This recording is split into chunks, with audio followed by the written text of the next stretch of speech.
Reprenons l'exemple précédent avec toujours deux ondes qui vont se propager en sens inverse. La différence, cette fois-ci, sera que les deux ondes n'auront pas la même amplitude. La deuxième onde, la verte, celle qui se propage vers le sens des x négatifs, aura une amplitude qui est légèrement plus faible que la courbe qui se propage vers les x positifs. Ce qui va nous intéresser, c'est encore une fois ce qui se passe quand on va faire la somme de ces deux ondes. C'est pour avoir l'onde résultante. C'est l'onde qui sera représentée en noir. Et là, on retrouve des caractéristiques qu'on a pu voir précédemment pour l'onde stationnaire.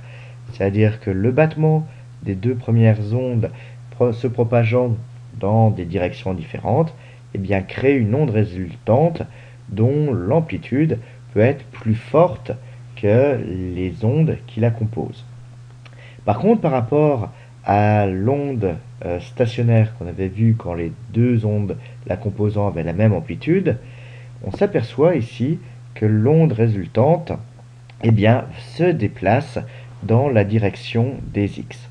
Cette direction, ça correspond à la direction de propagation de l'onde qui a l'amplitude la plus forte. Donc là, on ne va plus parler d'onde stationnaire, on va parler d'une onde pseudo-stationnaire. Et comme on a un comportement pseudo-stationnaire, on ne verra plus ici de nœud. En effet, si on regarde à ce qui se passe en x égale 0, on peut voir que là, l'onde résultante subit un mouvement. Dans le cas précédent, on avait quelque chose qui était toujours nul.